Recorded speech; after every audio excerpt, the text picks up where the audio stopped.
How do I even start this episode? Pluto and Aquarius, the game changer, the big kahuna, the event that we all have been waiting for. I have recorded this episode no less than 6 times. You know, when I first recorded this episode was in October of 2023. Why did I do that? Because that is when Pluto hit 27 degrees.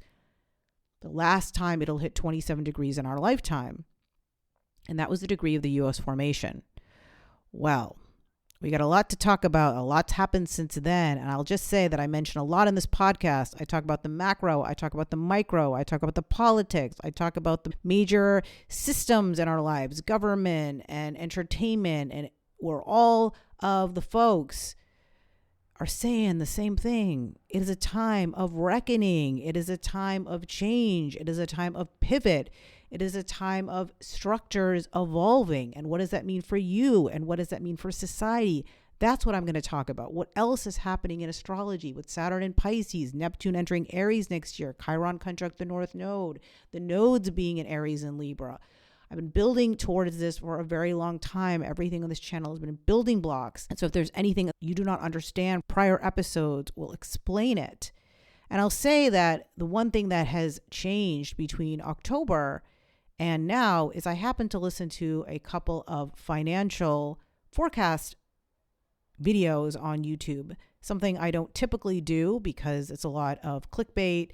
People love to have the cataclysmic news of the stock market is crashing, jobs are crashing, blah, blah, blah, labor report, yada, yada. A lot of it is horse manure. But I thought it was interesting that a, quote, famous analyst has said that she believes that when all is said and done, we will say that the recession started in October of 2023. Very interesting because that is when Pluto hit 27 degrees and Pluto hit 29 degrees in December, actually on winter solstice. And I recorded this episode and then I added some bits and bobs in. And so this is a culmination, a cohesion of Pluto and Aquarius. All my thoughts. I should just go into financial analysis, the stuff I've been saying about all the major outer planets and the societal shifts that they'll have. I've been more correct than a lot of the analysts out there or been ahead of the game, and most astrologers have been as well. But hey, we were relegated to the fringes, and random people on CNN and whatever are saying the same fucking shit. Let's get into it. The micro, the macro, how Pluto and Aquarius is affecting you and how Pluto and Aquarius is affecting society. This has been an episode that's been 2,000 years in the making, 4 years in the making, and 2 years in the making, all of which will make sense as we get into it.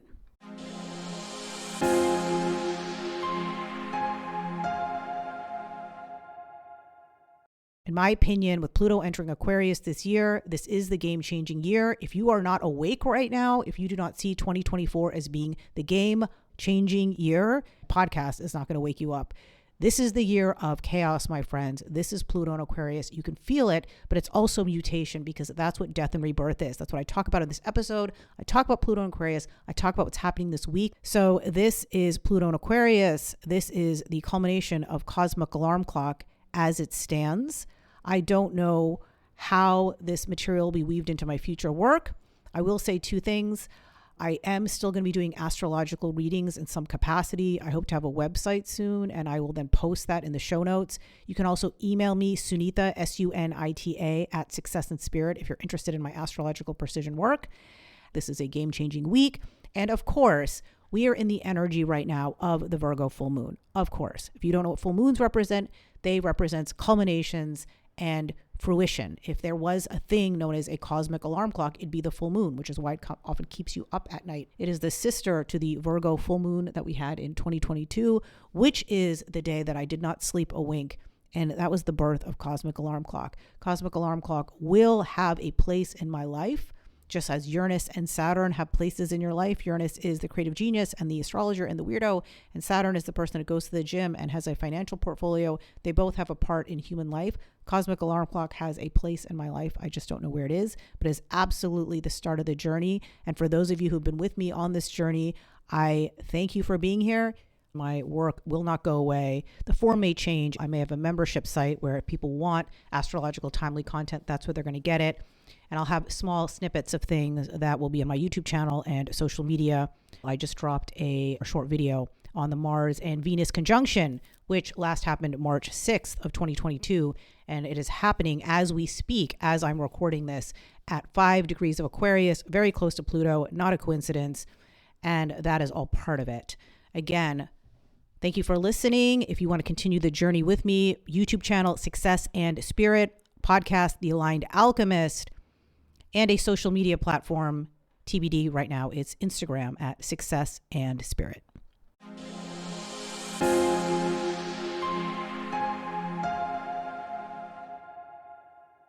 And I'll just briefly say that I'm a little bit under the weather today, and I'm actually purposely recording this podcast today for that reason.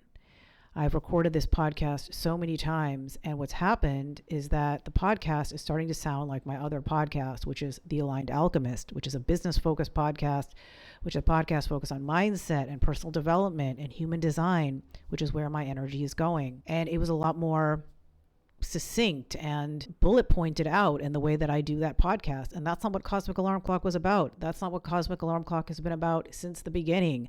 This podcast was conceived in the middle of the night on Virgo full moon 2 years ago. Damn. And now that makes a lot of sense because we're coming up on the Virgo full moon. I want this to be stream of consciousness because Neptune is the planet of oneness. Neptune is a planet of spirituality. Neptune is the planet of escapism and being sick and addiction and art and the unseen and the divine and the dreamscape and all of the things that are the opposite sign of Virgo. Neptune is the modern ruler of Pisces. Pisces is the opposite sign of Virgo. I'm a Virgo natally. I have a 10th house Virgo. I have a Mercury in Virgo in the 10th house. Translation is that's why I was an Ivy League engineer. I was in top tier MBA. I had a very powerful corporate career, very young. It had to do with my chart. And when I had a Neptune transit that officially entered the 4th house in Pisces, meaning the opposite, started roughly spring of 2011. And that is when I picked up and completely eradicated my life, moved to the Bay Area, and got involved in everything under the sun that was alternative. You name it, I've done it. And I've been starting to feel very Virgoan again lately, just really on top of my game, the kind of person I used to be. And I looked at my ephemeris, and my Neptune transit ends on the 22nd, which is in 3 days. And so I actually don't feel this kind of channeling energy anymore. That's Neptune. And I don't do whole sign houses. I do believe that astrology is all about precision, and you lose precision when you do whole sign houses. And that's relevant for what we're going to talk about with Pluto and Aquarius. And all of this is relevant for Pluto and Aquarius, by the way. And so you would have to be living under a rock to not know that Pluto has entered Aquarius if you are the least bit into astrology. Game-changing event, been coming for a while, been mentioned for a while on this podcast, still going to happen for a while because it doesn't go into Aquarius for good until November 20th of 2024. And then we hit the holidays. So 2025 is really when we're going to get a taste of what this is for good. But the reason I recorded this podcast so many times is because I'm a bit of a perfectionist. Like I said, I'm a Virgo. And so I'm kind of trying to dissolve that wound because then half the stuff that I record and share for you guys doesn't get out. But I'm stepping into a different role in my spiritual path. The Aligned Alchemist, my new podcast, working with people one-on-one, and Cosmic Alarm Clock was just what it was. It was me to share astrology with you, my weirdo self, my Aquarius self, my Uranian self, with no business purpose. And I am subject to the same systems and control structures that you are. So Google and YouTube algorithms. So I have to change gears and focus on what is it that I'm really here to do and share with the world, which I'm still figuring out. But that's what Pluto and Aquarius is about. We're starting a whole new chapter. We have not experienced Pluto and Aquarius since the late 1700s, during the time of the French Revolution. And the day I'm recording this, Chiron will conjunct the North Node in Aries. Now, Chiron is the wounded healer. It's the shaman. It's the alchemist. It sits between Saturn, which can be seen with the telescope, and Uranus, which is an outer planet, which is the modern ruler of Aquarius. And Chiron is the shaman, it is the mentor, it is the teacher. It is what a lot of people who are spiritualists have a strong Chiron, or they have Chiron retrograde in their chart, which means they were a healer in a past life and are now afraid. So Chiron is also known as the alchemist. And so that's what the new podcast is about. It's about alchemy of yourself. If Cosmic Alarm Clock was a wake-up call for the collective, then Aligned Alchemist is about awakening your innate wisdom, because the stage has been set. And now it's about you stepping into your power and owning your power and taking control of your life. What does Pluto stand for? Pluto stands for many, many things. Pluto is the modern ruler of Scorpio. So it has a very death and rebirth, Kali energy, rise from the ashes kind of vibe. Pluto has to do with our subconscious, where we can get stuck, our patterns, where we can self-sabotage. Pluto is Greek for wealth, with the assumption that the wealth is at the inner core of ourselves. The gold is the inside of ourselves, which I've talked about a lot. Chiron is the alchemist. You turn lead into gold by bringing out your unique gifts, your unique brilliance. And Pluto plows. It is the second slowest moving planet. It moves slowly through a sign. It destroys to create. Pluto's been going in and out of Aquarius for the last 2 years. I say the last 2 years because it entered 2023. It went back into Capricorn, winter solstice of late fall of 2023. It entered 29 degrees of Capricorn on December 21st, which was winter solstice, which is when I felt the need to have this huge channeled message. And the reason I felt the need to do that is because Pluto will never go back beyond 29 degrees. Pluto will go back to 29 degrees of Capricorn in September and October of 2024, right in time for the US election. And then it'll, right after the US election, right before we break for the holidays, it'll go into Aquarius for good. You'd have to be living under a rock to not know that 2024 is a game-changing year from a societal perspective, from a macro socioeconomic perspective, which is what originally Cosmic Alarm Clock was about. And I'm trying to keep the thread, but honestly, my focus has shifted if it's not obvious. I'm trying to keep this more about the macro and less about the micro, but the micro is where we make real change because the macro is happening. Pluto is dissolving of control. So the only control you have is of yourself. Now, if you've been listening to Cosmic Alarm Clock, you know I've talked about Capricorn. On the high side is the sea goat, the Capricornus. If you listened to my guest podcast with Meredith, it was Dark Side of the Dark Web. It was one of my first episodes, and that was done in the spring of 2022. So on that episode with Meredith, which is 2 years ago, she's an AI executive. We talked about how AI was going to remove jobs. We've seen that happen. When Pluto went to an Aquarius in June of 2023, we saw a huge resurgence in AI. When Pluto went back into Aquarius in January of this year, AI released additional products. Whatever you're hearing in the news about why there's layoffs, why there's downsizing, why there's return to work mandates, if you're picking up anything, if you're willing to listen to anything beyond what CNN or LinkedIn tells you, you can fathom that it is a control paradigm. Fear and control. What is the low side of Capricorn? It is fear and control. So in that episode with Meredith, we talked about the Capricornus, which is the sea goat. And we were making fun of the sea goat because it's a half goat and a half fish. The reason is because the original sign of Capricorn is a very feminine sign. It's an earth sign. It's associated with building in line with spirit. Capricorn is a step-by-step sign. And I've talked about this a lot, right? Capricorn is step-by-step progress. It's a slow build. It's an earth sign. And it's slow step-by-step progress over time. Saturnian, earth plane reality, going to the gym, stock portfolio, building a social media following. Although in modern times, you could be someone famous on your podcast and you could grow overnight. It's not like that anymore. Now we're entering the Aquarian Uranus's territory. But traditionally, there are things on earth that you have to do step by step over time. That's the way we've been trained. That's the way we've been taught, particularly if you're Gen Millennial and above in terms of age. I'm Gen X, early Gen X. We've been taught to be afraid. We've been taught to bow down to control structures of the government and academics and jobs. I didn't grow up in the generation where people stayed at jobs for 20 years, but the generation above me did that, right? Loyalty and all that. That is what is all being dissolved. So if the high side of Capricorn is building and your own personal integrity and your own personal discipline, Capricorn on a societal perspective, which is what Pluto just went through, it went in 2008, hello financial meltdown, then you had a lot of what we've seen since 2008. And we're at the very, very last tail end of it. And the reason I say we're at the tail end of it is because we're not quite done. We still have Pluto in a Capricorn at the last degree, known as the anaretic degree, for a couple of more months in September and October, to be exact, is when it'll be back in Capricorn. For all intents and purposes, you could say it has entered Aquarius. And we are seeing a cataclysmic change in working, fear-mongering. People are stressed out. This is what causes uprisings. It's when people are literally fed up and they can't take it anymore.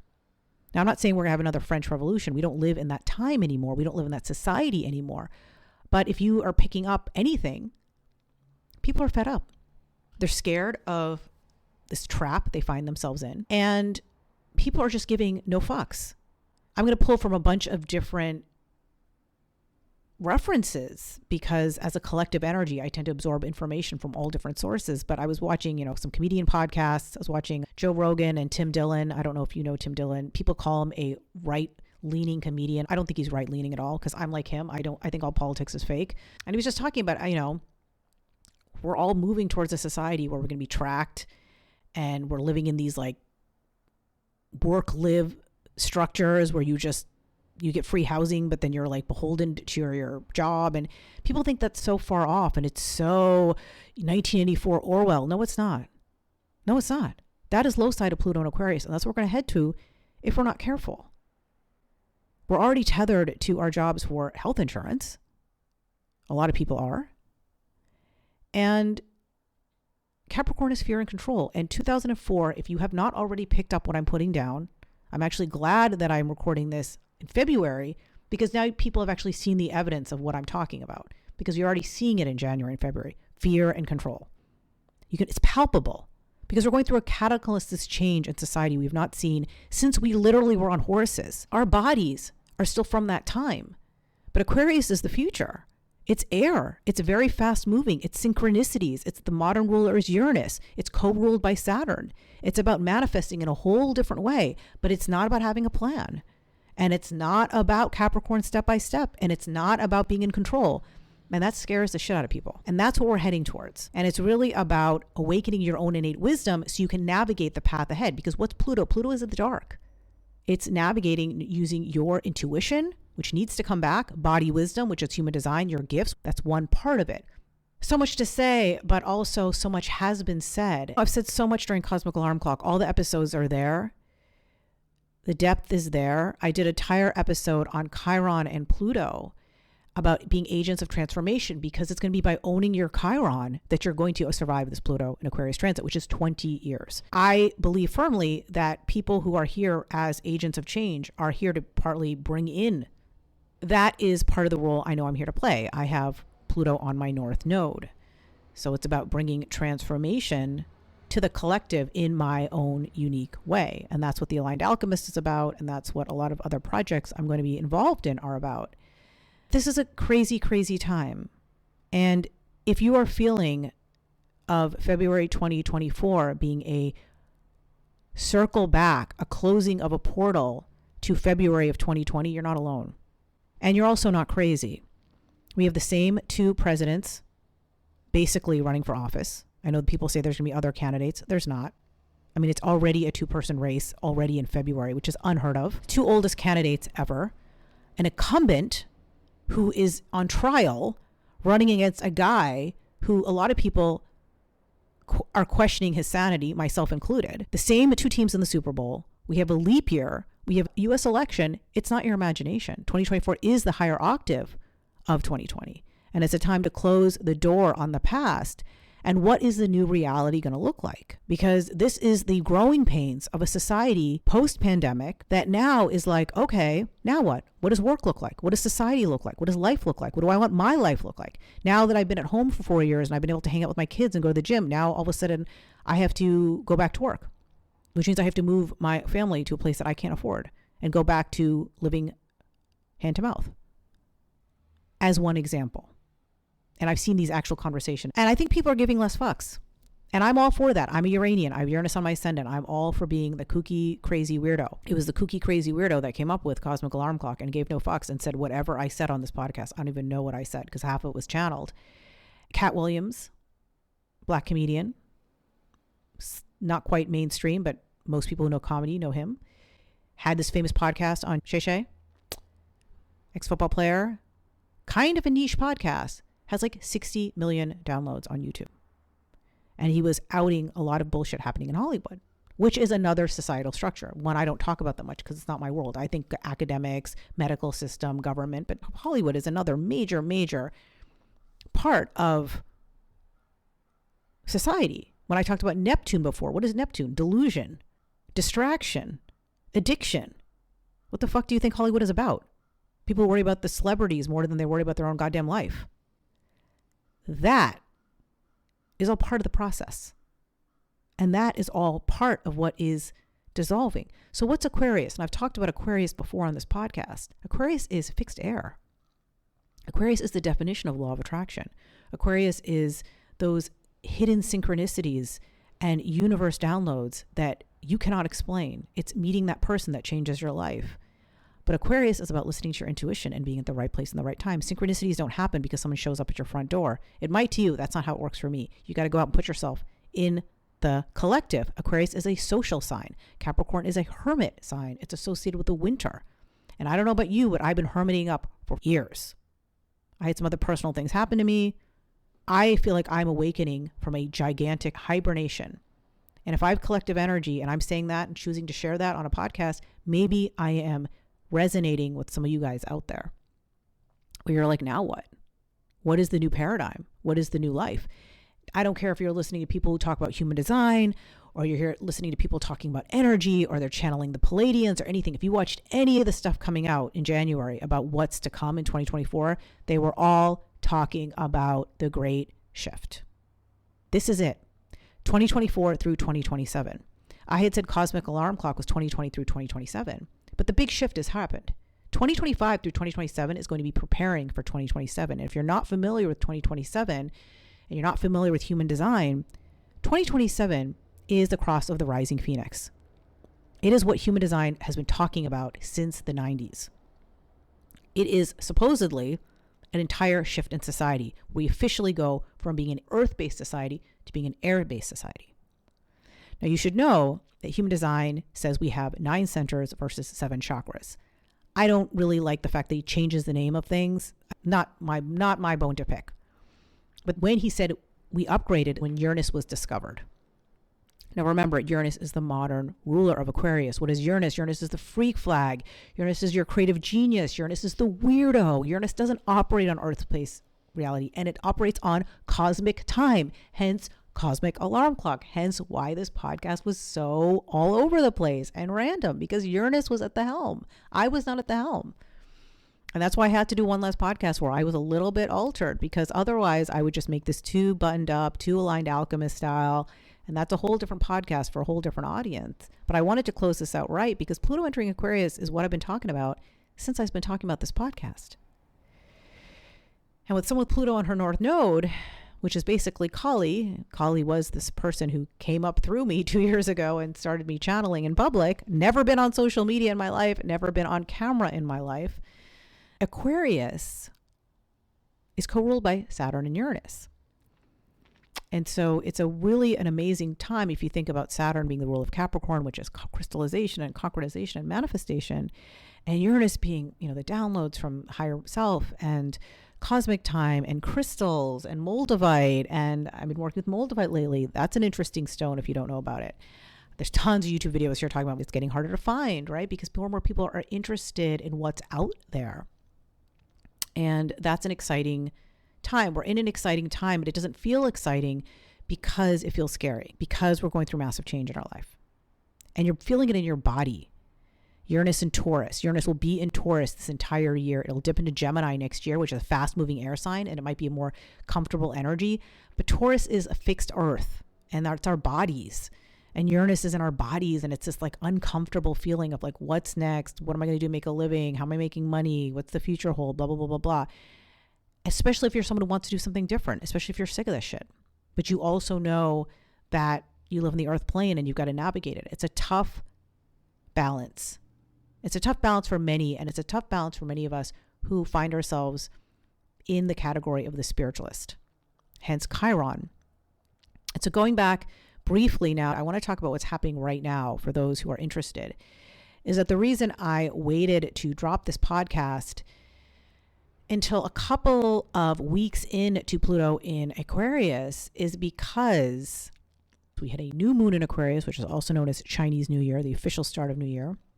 Mars entered Aquarius, Venus just entered Aquarius, and Mercury entered Aquarius. Those are all the personal planets. So it's really about the personal planets getting involved with Pluto and you getting a sense of what this is going to be like for you. Then this intense Aquarian energy starts to shift, but this is the time. And Aquarius also rules astrology. And my astrology mentor, who's been studying astrology for over 30 years, is doing an astrology mentorship. I think she said it's the first time she's done it in a decade. And I know somebody else teaching astrology. And part of the reason they're thinking about doing it is because if you are familiar with astrology, it's a lot of horse shit on social media. It's a lot of memes. It's a lot of sun sign bullshit. It's why I don't do astrology anymore publicly. This is Aquarius. Aquarius is just saying what the hell you think. That means fuck all. It's all about your chart. It's all about it's called a transit or progression, because you have to have a planet transiting something for it to mean something. And having just a planet in a sign does not tell you anything about your birth chart. Your birth chart is a hologram. Every piece means nothing. You have to look at it at a totality. Aquarius is a hologram. It is puzzle pieces. That's why it rules astrology. So as a society, you take what you, as one person, yeah, you can make an impact, but it's really a society as a whole working together, making an impact. Your chart is no different. And so that's kind of why I also brought up the Neptune transit I had, is to illustrate a little bit of a story, is that, yes, Neptune entered my fourth house, I would say, I don't know, earlier, before 2011, but it really didn't enter Pisces until 2011. And this week, it's going to leave my fourth house, and it'll stay in Pisces, but enter my fifth house. But my career planets, my mind planets, my ego planets, how I'm seen in the world planets are all in Virgo, which are in the 10th house. So when it leaves the fourth house, it kind of completes this Neptune opposition I've been in since 2011, which my only focus was on alternative stuff. And it was a deep dive I did into the nether realms of all things Pisces, all things Neptune. And not surprisingly, the last episode I dropped right before this on YouTube was the episode I did with Jacqueline on Saturn and Pisces. And that was a lot about how you can work with Saturn personally, because I'm starting to be more focused on how we can work with these energies in our lives versus what's happening at the collective. Because I am like Tim Dillon. I think all of politics is fake. Speaking of stuff that's completely arcane and from the 1700s, the Electoral College. I've lived in New York City, California, Massachusetts. For you to tell me that my vote matters is you lying to my face. It's a crock of shit. It doesn't matter. The Electoral College is what matters. And so that is an arcane system that needs to go. The whole thing just needs to go. We need to just plow through a bunch of shit that's not working, and it's painful. And it's not pretty. And so that's what Pluto in Aquarius is on a macro level. I don't think we have that much control on that personally. I think we have control on a micro level. I think we have control over the brands we choose to spend money on. I think we have control over the products we choose to buy, if we consume food, where we consume it from, if we choose to grow food, if we decide I'm not going to put up with certain things from an employer, etc. That is where we have our power. And if you're in business for yourself or you want to be a creator, putting yourself out into the world and sharing your gifts is going to be part of it. I don't know how AI is going to factor into that. I don't know how all these algorithms and what seems like to be something where it's only a certain percentage of people who get seen. I don't know how that factors in. I'm too close to that to have an objective opinion on it. But that is part of this dystopia we're moving into. And how we're going to navigate that is really going to depend on our ability to stay sovereign and stay focused on ourselves. The low side of Aquarius is groupthink, and the opposite sign of Aquarius is Leo. And there's a quick video, if you're watching this on YouTube, I'll link it below, I did on Leo and Aquarius axis. I did it at the Aquarius full moon or the Leo full moon, one of those. I did it like almost 2 years ago. And I just talked about what the difference is between Aquarius and Leo and how Leo is shining your light. Leo is the creator and Aquarius is sharing it with the hive.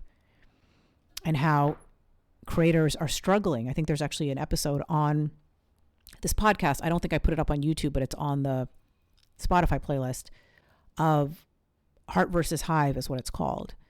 And it talks about how creators struggle with that because are they creating for themselves or are they creating from this tech dystopia algorithm? And what the fuck are we even doing anymore? Now, I mentioned Neptune for another important reason. And I mentioned this, I believe, on Jacqueline's podcast that I did a year ago, but I posted just recently for a reason. And that is Neptune is in Pisces, right? And Saturn entered Pisces. Now, Saturn is the ruler of Capricorn, but of all the times for it to enter Pisces, which is about dissolving structures, it entered March of 2023, the same week that Pluto entered Aquarius for the first time in 2023. And it went backwards to 0 degrees of Pisces, and it re-entered Pisces forward again, November of 2023, which is when Pluto re-entered Capricorn again. So this is not just about Pluto and Aquarius. This is about Saturn being the ruler of Capricorn, dissolving structures. Neptune will enter Aries next year, and Neptune will enter the 29th degree of Pisces in May of this year. Neptune is the slowest moving planet. Neptune entered Pisces in 2011. It is not a very common occurrence. So for all of these three things to be happening, major planets changing sign. By the way, Uranus will enter Gemini next year as well. That's a planet that lasts about 7 to 8 years in a sign. This is a time of collective shift because the outer planets, Neptune, Pluto, and Uranus, represent collective forces, hence cosmic alarm clock, hence why this podcast is talking about the collective. But on Jacqueline's podcast, I talked about how you can work with Saturn and Pisces. It's about dissolving aspects of your mind and your beliefs and your habits that are no longer working for you. But on a collective level, Saturn in Pisces is about rebuilding some sense of structure, but doing it with some sense of spirit. Capricorn is top-down hierarchy. It's capitalism out of control. It's fear. It's control on the low side. And I'd mentioned the election, and I don't want to talk too much about politics because, as I said, I'm not a political person and I think the whole thing is a crock of shit. Look at our two candidates. I mean, whatever side of the fence you fall on, if you are like one side represents the most demonic, capitalist, bloated, corruption, greed for the sake of greed, or the other side represents, career politician, corruption for different reasons, unions, whatever the old structures of working have been, they both represent old white men that have been in politics for a very long time, probably are too old to run for office, and we probably need some new blood. I think that is not something that's a super controversial statement. That's Capricorn. And I firmly believe that there's a reason why Pluto is going back into Capricorn just in time for the election. It goes back September 1st of 2024 and it leaves November 20th of 2024, just so we can do this shit one more time, because otherwise, who the fuck knows what would happen if we had an election with Pluto and Aquarius this year? It'd be interesting to see, but ultimately we do need some structure to hold the Aquarius energy. And that's why I think it's exciting to have Aquarius being co-ruled by Saturn and Uranus. Because as someone who's been in a Uranus transit for 8 years and is a Uranian, Uranus on its own is just a lot of creative genius energy that goes nowhere. You cannot run a society with Uranus. You need Saturnian processes in place. And so the combination of Saturn and Uranus together, co-ruling Aquarius, with Pluto having just plowed through all the structures that don't work, I think this can be a very magical time if we let it.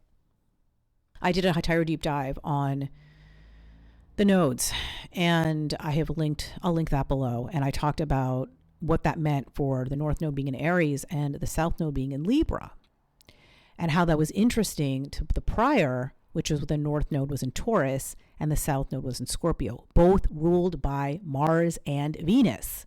So the fact that they're conjuncting each other in 2022, right after the node switched into Taurus Scorpio, and now they're conjuncting each other again, this won't happen again in Aquarius, means something. Chiron is the wounded healer. Chiron is your wound. And Aries is a sign of who am I? Aries is the opposite sign of worrying about what other people think. So if there were two opposite signs associated with caring what other people think, it's Leo, Aquarius, Leo being creating for yourself and creating from your own heart and your own sense of creativity, Aquarius being groupthink, and Aries being like, I just fucking do this. Cardinal fire, warrior energy, and Libra being an air sign. I'm going to sit on the fence. I'm going to think about it. I'm going to worry about everybody else thinks. I'm going to do some more analysis. Those are the two signs. Obviously, Aries can have negative attributes. Obviously, Leo can be egotistical and top-down hierarchy. We're not talking about that. We're talking about the high sides of those potential. With Chiron being the wound in Aries, this is a time to step into your Aries. This is a time to step into your warrior self. What do you want to create in this new paradigm? What do you want to create in your new life? How do you want to take the fact that you are alive at one of the biggest game-changing times in life? And if you're old enough to listen to this and you are attracted to me, you're probably at least 35. You know you're not going to be around that much longer. You can make the next couple of years count. And you also are old enough to remember when things were very different. It wasn't this tech dystopia. It was a different life. We had other problems, but it was a different kind of problem. And so this is a time to reclaim your future. Aquarius is the future. It's a time to set intentions for what you want. It's a time to live life on your own terms. And it's a time to own your own unique genius.